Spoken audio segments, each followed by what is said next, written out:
Syarat wajib puasa ada 5. Yang pertama adalah Islam. Jadi hanya orang yang beragama Islamlah yang memiliki kewajiban menjalankan puasa. Berdasarkan firman Allah Subhanahu wa taala, "Ya ayyuhalladzina amanu kutiba alaikumus syiyamu kama kutiba alal ladzina min qablikum la'allakum tattaqun." Hai orang-orang yang beriman, diwajibkan atas kamu berpuasa sebagaimana diwajibkan atas orang-orang sebelum kamu agar kamu bertakwa. Hanya orang yang beriman Islam yang kemudian disuruh oleh Allah Subhanahu wa taala untuk menjalankan puasa. Sehingga ketika ada orang selain agama Islam dia berpuasa, maka puasanya tidak sah karena bukanlah kewajiban dia. Orang yang bukan agama Islam, artinya dia bukan beragama Islam, dia tidak diwajibkan menjalankan apa-apa yang menjadi kewajiban syariat Islam. Kemudian yang kedua adalah mukallaf atau taklif. Mukallaf adalah orang yang telah dibebani menjalankan perintah agama dan dibebani untuk menjauhi larangan daripada agama. Mukallaf biasa ditakrif atau didefinisikan oleh para ulama dengan aqilun balihun, yaitu orang yang berakal sehat dan telah mencapai kedewasaan. Jadi ketika orang itu belum dewasa, dia tidak diwajibkan untuk menjalankan puasa.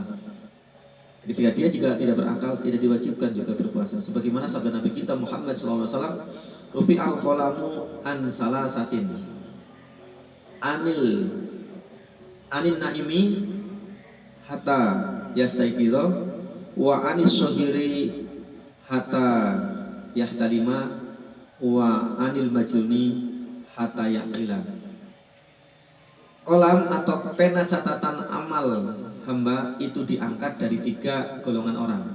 Yang pertama dari orang yang tidur sehingga dia terbangun. Yang kedua dari anak kecil sehingga dia dewasa. Dan yang terakhir dari orang gila sehingga dia berakal kembali atau sehat dari kegilaannya. Maka di sini kita ketahui orang yang masih kecil itu belum berkewajiban berpuasa, dan orang yang gila pun tidak berkewajiban berpuasa. Kenapa? Dia tidak akil dan juga tidak balik, tidak berakal sehat dan tidak dewasa. Suatu saat pernah Imam Asy-Syafi'i dalam suatu kisah dihikayatkan, beliau sedang mengajar para santri-santri Imam Malik. Tugas dari gurunya Imam Malik supaya beliau ini mengajar menggantikan Imam Malik dalam kitab Al-Muwatta. Pas di bulan Ramadan, beliau tiba-tiba makan. Setelah ditanya, "Wahai Kiai, kenapa Anda kok makan?"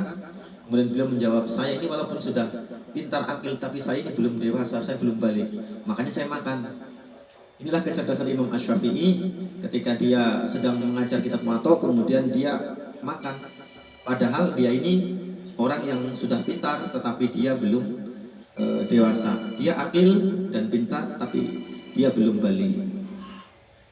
Kemudian yang ketiga, syarat wajib daripada puasa adalah orang ini dalam keadaan sehat. Jadi ketika orang ini sehat, maka dia berkewajiban. Karena kewajiban daripada orang yang sehat, dia menjalankan ibadah. Namun ketika orang ini sedang sakit, maka di dalam Al-Quran pun dijelaskan tidaklah kemudian orang tersebut terbebani daripada menjalankan puasa. Akan tapi ketika dia kesehatannya ini bisa pulih setelah Ramadan, maka berkewajiban menggantinya. "Faman kana minkum maridun aw ala safarin fa iddatun min ayyamin ukhra wa 'alal ladzina yutiqunahu fidyatun ta'amu miskin." Ketika kesehatannya tidak menjadi baik, maka tidaklah kewajiban menyahur, tetapi cukup membayar fidyah atau tebusan dengan makanan pokok yang dia miliki. Kemudian yang keempat adalah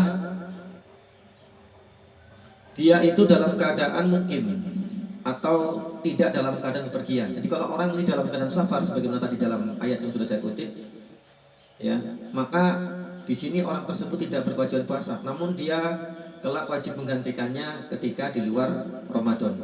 Dan yang terakhir adalah orang yang berkewajiban puasa dia itu dalam keadaan mampu. Bagi yang tidak mampu seperti mengalami sakit ataupun yang lainnya kendala tertentu, maka tidak berkewajiban menjalankan puasa. Ketika tidak mampu menyahur maka cukup membayar fidyah.